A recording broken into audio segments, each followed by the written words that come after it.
쌍팔년도 때나 경매당했다라고 하면은 이사비 관련해서 한번 이야기해 보려고 하는데, 지금 막 운동 끝나고 샤워하고 이제 뭐 임장 보고서 이런 것들 좀 보다가 제가 매번 이제 기사들 보고 어떤 제 생각을 정리해서 이야기를 매번 드렸는데, 제가 경험했던 것들을 조금 이야기해 드려도 지금 투자하시는 분들이나 경매하시는 분들이나 아니면 경매를 하려고 하시는 분들에게 좀 도움이 되지 않을까라는 생각이 좀 들었고, 제가 이제 일정상 시간상 라이브를 못 하니까 좀 라이브 한다라는 생각으로 좀 편한 마음으로 몇 가지 주제를 가지고 한번 이야기를 해보고, 또 영상을 보시는 분들 같은 경우에도 뭐 자기만의 좋은 방법이 있다 그러면 좀 공유를 하면서 같이 한번 문제를 풀어가 보면 좋겠다라는 생각이 들어서 좀 편한 영상을 한번 찍어 보려고 합니다.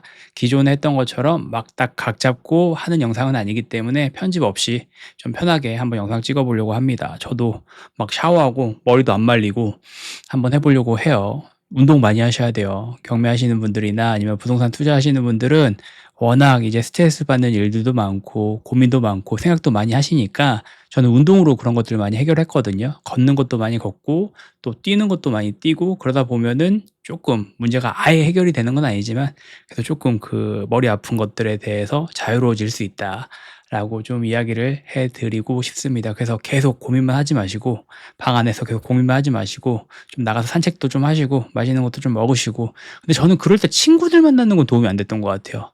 그냥 어떤 동료들 만나는 것도 도움이 안 됐어. 투자하는 사람들 만나서 고민을 막 해결하고 막 말해 주고, 그리고 그 고민에 대해서 막 듣고 이런 것들보다는 그냥 혼자 해결하는 게 조금 더 빨리 되더라고요. 아마 투자하시는 분들 중에서도 요렇게 좀 해결하시는 분들이 많지 않을까라는 생각을 합니다. 그리고 그런 고민들도 나중에 다 도움이 되는 순간들이 있으니까 고민도 좀 치열하게 한번 해 보시는 게 좋을 것 같다라는 생각이 좀 들고, 오늘 이야기할 주제는 이사비 관련해서 좀 이야기를 한번 해 보려고 합니다. 이사비, 저 이제 경매 처음 시작했을 때는 이거 당연하게 줘야 되는 돈이라고 생각을 했어요. 이제 내 집에서 나가 주는 거니까 고마운 마음에 이제 이사비를 돈을 좀 챙겨 줘야겠다라는 생각이 좀 들었는데, 지금은 아예 생각이 바뀝니다. 아니, 내 집인데 지금 당신이 불법 점유를 하고 있는데 내가 돈을 왜 줘? 이거 지금 법적으로 줘야 되는 돈도 아니고 오히려 내가 돈을 받아야 되는 입장이다 라는 생각으로 명도를 임해야 이 명도가 좀 빨리 끝납니다. 이사비라는 거는 이제 명도의 하나잖아요. 그리고 명도라는 걸 빨리 끝내기 위해서 이사비를 주는 건데, 이것 때문에 굉장히 많이 휩쓸려 다니면서 돈 때문에 막 거기 안에 살고 있는 점유자랑 분쟁도 많이 일으키고 그런 경우들이 좀 있어요. 그래서 저 같은 경우에는 좀 감정을 배제하고, 그냥 이사비를 내가 왜 줘? 이사비는 준 돈이 아니야. 그냥 이 사람을 강제 집행하면 돼. 법대로 하면 돼. 라고 생각을 하는 편인 것 같아요. 그래야 오히려 조금 더 빨리 명도가 됩니다. 질질 끌려다니다 보면은 절대 명도 빨리 안 돼요. 그런 관점에서 이사비는 준 돈이 아니다라고 이 낙찰자는 명확하게 생각을 하셔야 돼요. 그리고 이 집은 당연하게 절차대로 강제 집행을 한다라고 생각을 하시고 명도에 임해야 됩니다. 이사비로 어떻게 한번 편법을 가지고 이용을 해볼까라고 생각하는 거는 이 명도라는 과정들을 겪는데 굉장히 좋지 않는 상황들을 많이 마주하게 될 겁니다. 그래서 오히려 마음을 좀 단단하게, 경매라는 것 자체가 원래 마음 좀 단단하게 먹고 해야 되잖아요. 그래서 저도 수많은 명도를 좀 하고, 그리고 지금 제가 수업을 하고 있고 이 명도를 도와주면서 느꼈던 거는 감정을 아예 빼야 됩니다. 오히려 좀 어떨 때 보면 좀 싸가지 없게 보일 때가 있을 것 같다라는 생각도 해요. 그래도 그러함에도 불구하고 명도라는 거, 그리고 이사비라는 거는 좀 절차대로 가야지 이 상황에 대해서 빠르게 좀 정리가 되는 것 같습니다. 그래서 이사비는 우리 낙찰자가 줘야 되는 돈이 아니다. 법적으로 줘야 되는 돈이 아니에요. 그걸 요구하면 이 사람이 잘못된 겁니다. 그 안에 살고 있는 사람이. 저 이사를 언제 갈 건데 이사비를 주세요라고 얘기하면 이 사람이 잘못 얘기하고 있는 거예요. 이 사람이 지금 잘못하고 있는 겁니다. 그걸 오해하시면 안 돼요. 끌려다니시면 안 됩니다. 경매 그렇게 끌려다니시면 진짜 시간 많이 가요. 위로를 우리가 왜 해주냐는 거야. 그 사람이 잘못해서 그 사람이 문제가 있어서 우리는 그냥 낙찰자인 거고 이거 물건을 사준 사람인 뿐인데, 그리고 오히려 우리가 이 물건을 사줌으로 해서 여러 이해관계들이 해결이 됩니다. 그리고 어떻게 보면 이 사람이 새로운 시작을 할 수 있게끔 점유자도 그렇고, 그리고 세입자도 그렇고, 임차인도 그렇고 다 그렇게 해결을 해주는 사람이라는 거예요. 내가 그 나머지 잔금 낸 것들을 통해서. 근데 나한테 돈을 요구하면 안 되죠. 당연하게. 하지만 뭐 그런 상황이 있을 수는 있겠죠. 우리가 명도비를 500만 원, 600만 원 정도를 생각을 해놨어요. 근데 이 사람이 100만 원만 주면 내일 나가겠대. 그러면 우리가 어느 정도 그거를 생각해 볼 수는 있죠. 그거에 대해서 바로 수렴하는 게 아니라 우리는 생각해 볼 수 있다라고 저는 항상 얘기하는 편이에요. 바로 결정하지 마세요. 이 지금 점유자 만났을 때 뭐 할 때 요구에 대해서 그렇게 얘기한다는 말이죠. 이제 "이사비 줄 수 있어요?" 그러면 나도 처음이니까 "얼마나 줄 수 있어요?" 뭐 그러면 우리가 금액에 대한 한도는 없잖아요. "그럼 얼마 생각하시는데요?" 이렇게 되물어보고 그거에 대해서 우리는 명확하게 "줘야 되는 돈이 아니다."라고 설명할 수 있어야 되는데 이제 처음이다 보니까 "얼마 줄 수 있어요?" 그러면 500만 원 줄 수 있어요. 300만 원 줄 수 있어요. 그럼 이 사람도 700만 원 주세요. 이렇게 과도하게 요구하는 경우들이 있어서 분쟁을 많이 일으키는 것 같더라고요. 그래서 '이사비는 일단은 줘야 되는 돈은 아니다.'라고 생각을 하시고 좀 강하게 명도를 하실 수 있으셔야 됩니다. 제가 여잔데요. 제가 처음인데요. 그러면 제가 매번 얘기하는 거는 명도할 때 한 번만 만나면 돼요. 그 사람 딱 가서 점유자는 딱 한 번 만나고 어떤 사람인지 우리가 체크를 해 보고 그리고 이 사람이 어떤 얘기를 하는지 들어보고만 오시면 됩니다. 그리고 그 이후 과정은 금전적인 부분이라든지 그리고 기간적인 부분이라는 것 같은 경우는 이제 문자나 내용 증명 통해서 다 할 거예요. 오히려 그게 편합니다. 감정이 앞서는 것보다는 문자나 텍스트나 그리고 내용 증명을 통해서 명확하게 상호 간에 오고 가는 게 중요해요. 그 관점에서 본다 그러면 이제 처음에 만났을 때 어떤 금액적인 얘기를 하는 거는 좋은 건 아닐 수 있겠죠. 그래서 이사비 관련해서는 바로 처음 만났을 때 이야기는 하지 마시고 그 상대방이 이사비에 대해서 얘기를 한다 그러면 좀 들어봐 주세요. "이사비는 저희가 생각을 안 해 봤는데요." 라고 얘기할 수 있겠죠. 위로를 나는 그 말이 생각이 안 돼요. "위로조로 좀 준다."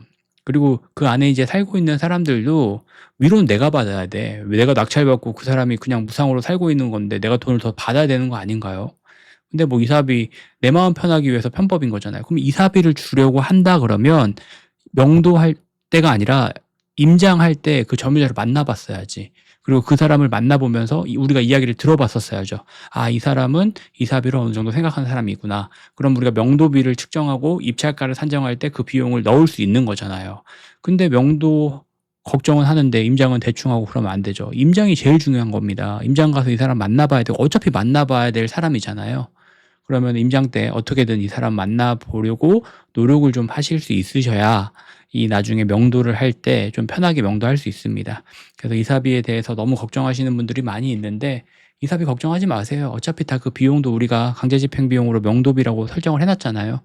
강제집행 비용 많이 안 들어갑니다. 그리고 강제집행까지 가면 뭐 어때요? 어차피 법대로 우리가 다 그 비용에 대한 것들을 입찰가 산정을 다 했는데 잘 되고 있는 겁니다. 어떤 분들 보면 막 강제집행한다고 그러면 뭐 세상 무너지는 것처럼 얘기하시는 분들이 있는데 안 무너지는 거예요. 그런 거는 오히려 좋은 거지. 경매 투자를 하는 데 있어서 좋은 경험을 한다. 오히려 좋아. 라고 생각을 하시고 접근을 해 보세요. 그러면 상대방도 좀 기세를 누그러뜨리고 우리에게 이제 이야기를 하죠. 어차피 이 사람도 버티면 뭐 답이 없다는 걸 알고 있기 때문에 굳이 오래 버티지 못한다는 거예요. 예전에 뭐 쌍팔년도 때나 경매 당했다라고 하면은 그냥 내가 버티면 뭐 돈 많이 받을 수 있는 줄 알고 있지. 지금 뭐 인터넷도 있고 다 네이버도 있고 다 알아보면 다 알아볼 수 있는 것들이 그렇게 많은데 그 사람도 뭐 과도하게 이사비를 요구하거나 과도하게 뭐 기간을 요구하는 비용들이 없다는 거예요. 빠르게 그냥 강제 집행해 버린다라고 생각하고 '법대로 간다.'라고 생각을 하는 게 오히려 빠르게 명도하는 과정이다라고 이야기를 좀 드리고 싶고 이사비는 저는 그렇게 생각을 합니다. '이사비는 줘야 되는 돈이 아니다.' 아니 요구를 왜 하냐. 나는 지금 줄 돈을 계산하는 게 아니라 그 사람을 내보내는 강제 집행 비용을 생각해서 명도비를 설정한 거지 '이사 비용을 설정한 건 아니다.'라고 좀 강하게 생각을 하셔야 됩니다. 마음을 굳게 먹어야 돼요, 경매라는 거 투자 자체가. 그리고 어차피 우리가 딱 처음에 한 번만 대면을 하면 된다, 어떤 사람인지.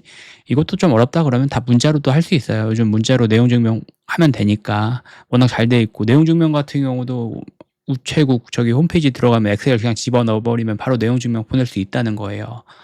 그러면 만나는 것도 어렵다. 그러면은 요렇게 해결도 가능하다라고 얘기를 드리는 거고 아이 싸게 사면 이 명도도 웃으면서 합니다. 뭐 내가 1억을 싸게 샀어요. 그러면 웃으면서 다 명도할 수 있습니다.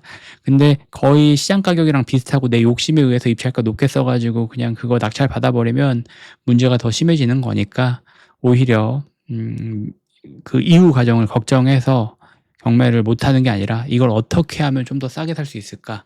이걸 어떻게 하면 더 싸게 내가 낙찰받아서 비싸게 팔 수 있을까? 요런 것들을 고민해 보시는 게 경매에 투자하는 데 조금이나마 더 도움이 될지 않을까라는 생각을 합니다. 오늘 영상은 진짜 막 얘기했습니다. 막 얘기하고 뭐 어떤 제가 뭐 프롬포트를 준비한 게 아니라 그냥 여러분들에게 그냥 친구한테 그리고 동생한테 형한테 얘기하는 것처럼 그냥 편하게 얘기했는데 오히려 이런 것들이 조금 더 도움이 되지 않을까라는 생각이 문득 들기도 하면서 뭐 개인적으로 제가 경험했던 경매에 대해서도 이렇게 좀 솔직하게 찍어보는 영상 많이 만들어 보도록 하겠습니다. 입찰 많이 하시고 항상 얘기하는 거지만 추석 전까지 입찰 많이 해야 됩니다. 오히려 더 좋은 시기라고 생각을 해요. 공부도 열심히 하시고 저도 뉴스 계속 꾸준하게 보면서 계속 관련된 내용, 기사, 영상으로 만들어 보도록 하겠습니다. 오늘은 여기까지 하겠습니다. 감사합니다. 이사비 겁내지 마세요.